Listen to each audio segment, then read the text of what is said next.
Amis du jour, chalutations. Pour les petits nouveaux, moi c'est Sekhmet et je vous souhaite la bienvenue dans mon podcast littéraire. Dans mon émission, je vais tenter 3 fois par semaine de vous donner envie de découvrir des livres de tout poil, récents et moins récents. Alors, si ça vous tente, c'est par ici la suite. Aujourd'hui, je vais vous présenter Mystère au verger des pommes ensorcelées de Élise Kerdruck, publié en auto-édition. Dans ce petit cosy mystery, nous allons partir pour Kéravel, un petit village breton, et y faire la rencontre de Claire Le Goff. Cette demoiselle aime regarder les gens de son village évoluer comme on regarde une pièce de théâtre. Et parmi eux, il y a la famille Guivard. Swazik, l'aînée, s'occupe de la pâtisserie et du service. Elle cache ses craintes derrière des rires clairs. Sa sœur cadette, Léa, qui est en charge du tri des pommes, et qui, contrairement à son aîné, est beaucoup moins sociable, se cache non pas derrière des rires, mais derrière des regards d'acier dissuasifs. Leur mère, Armelle, est le pilier de leur famille, comme beaucoup de mères le sont. Elle est la première levée et la dernière couchée.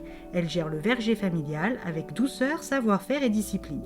Son frère, Père, l'oncle des filles, est quant à lui plus décoratif dans l'exploitation qu'actif. Massif et taiseux, il est capable de dater un pommier rien qu'en touchant son écorce. Il est aussi le gardien des secrets familiaux. Et enfin, Emmerich, le cousin de Swazik et Lena. Âgé d'une petite vingtaine, il est un jeune homme discret et secret.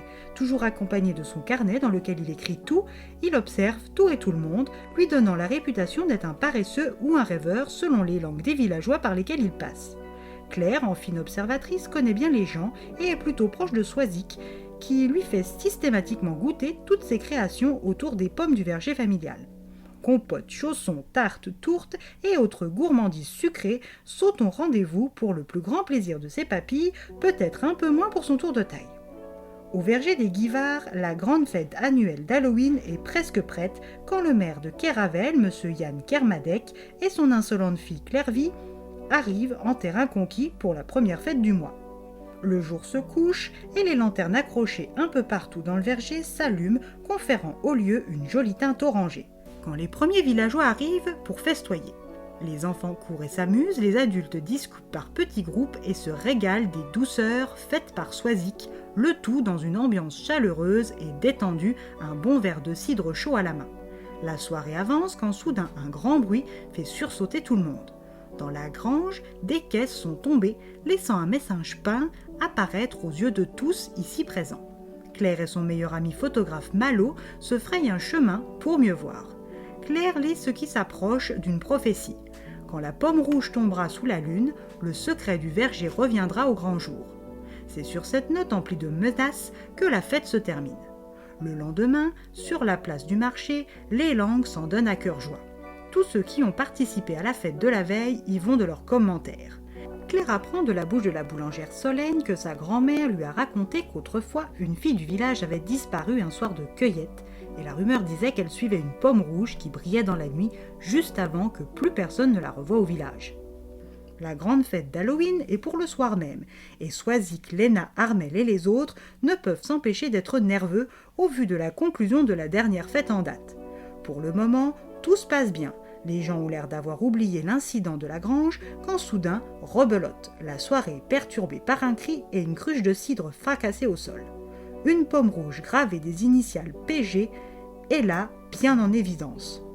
Les villageois sont effrayés par le mauvais présage que cette pomme vermeille incarne et aussi curieux de connaître les secrets les plus noirs de cette famille emblématique de Kéravel.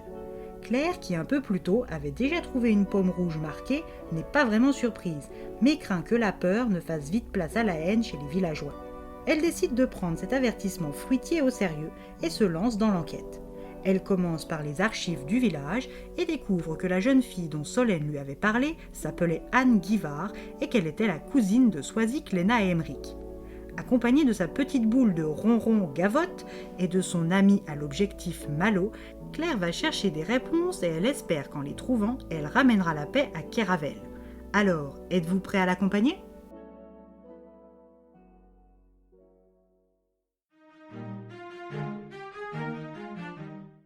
Un cosy mystery qui sent bon la pomme et la cannelle.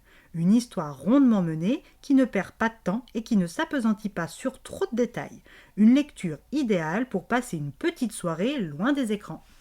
Et bien voilà, j'en ai fini pour aujourd'hui. J'espère que cet épisode vous aura plu et vous aura donné des nouvelles idées de lecture.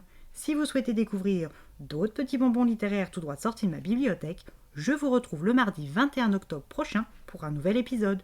Et si d'ici là je vous manque de trop, n'hésitez pas à me rejoindre sur mon compte Instagram, @leslectures de Sekhmet. Sur ce, chalut les amis, et à la prochaine!